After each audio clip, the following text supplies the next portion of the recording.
Party of India Karnataka की जानिब से हम हर साल कोई ना कोई एक ऐसा इशू लेते हैं जो आवाम से जुड़ा हुआ है।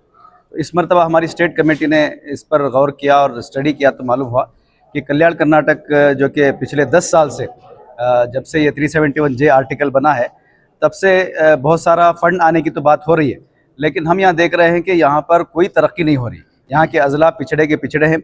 यहाँ तक कि कल्याण कर्नाटक जो चेयरमैन हैं इस बोर्ड के, वो जिस ताल्लुक़े को रिप्रेजेंट करते हैं वो ताल्लुक़ा जो है इस वक्त पूरे हिंदुस्तान में सबसे पिछड़ा ताल्लुक़ा है। तो इसलिए हमने ये महसूस किया कि इससे मुताल्लिक़ जितनी भी मालूमात हैं वो एक तो हमने RTI के ज़रिए से हासिल किए और बहुत सारी मालूमात हमने अपनी तहक़ीक़ात के ज़रिए से जो मालूम की। कल्याण हो रहा है वो सिर्फ अखबारात में हो रहा है, वो सिर्फ इश्तिहारात में हो रहा है। ज़मीन पर हकीकत के तौर पर जो है कोई कल्याण नहीं हो रहा है। तो इसकी एक वजह जो हमको महसूस हुई वो ये है कि एक तो इस इलाके के जो सियासतदान हैं वो बेरुखी इख्तियार कर रहे हैं, वो इस तरफ तवज्जो नहीं दे रहे, और दूसरा ये है कि इस अवाम जो है वो इतने सारे मसाइल झेलने के बावजूद कोई आवाज़ नहीं उठा रही, जिसकी वजह से यहाँ के सियासतदानों को या यहाँ की हुकूमतों को इसका कोई असर नहीं हो रहा है। हर बार जो है इसको, अभी हाल ही में कोप्पल में CM साहब आए थे तो उन्होंने कहा कि हमने पिछले 3 साल में 13,000 करोड़ रुपए हमने खर्च किया। तो हम CM साहब से पूछना चाहते हैं कि वो 13,000 करोड़ रुपए कहाँ गया? अगर 13,000 रुपये आपने खर्च किया है तो यहाँ के रास्ते अभी भी खस्ता क्यों हैं? यहाँ के अस्पतालों में डॉक्टर क्यों नहीं है? यहाँ के स्कूलों में असातिज़ा क्यों नहीं है? यहाँ हर साल जो है खून की कमी की वजह से ख़वातीन की और बच्चों की हज़ारों की तादाद में मौत क्यों हो रही है? यहाँ किसान खुदकशी क्यों कर रहा है? तो फिर वो पैसे जा कहाँ रहे हैं?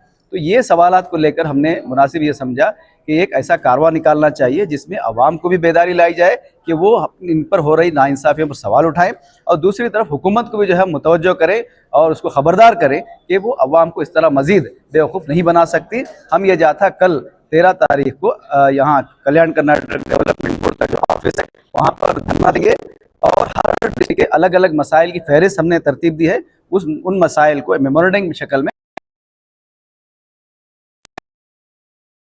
रहा है हज़ारों करोड़ से, लेकिन ये जा कर रहा है मुझे। देखिए, इस पर जो हमने मालूमात हासिल की है उससे ये मालूम हुआ है कि एक तो जो पैसा आता है आधे का आधा पैसा हर साल वापस जा रहा है, और दूसरा जो आधा पैसा इस्तेमाल हो रहा है वो एकदम ख़राब किस्म की सड़कें और इस तरह के कंस्ट्रक्शन में लगा करके यहाँ इस इलाके के पॉलिटिशियंस और कॉन्ट्रैक्टर्स जो वो अपने जेब में डाल रहे हैं।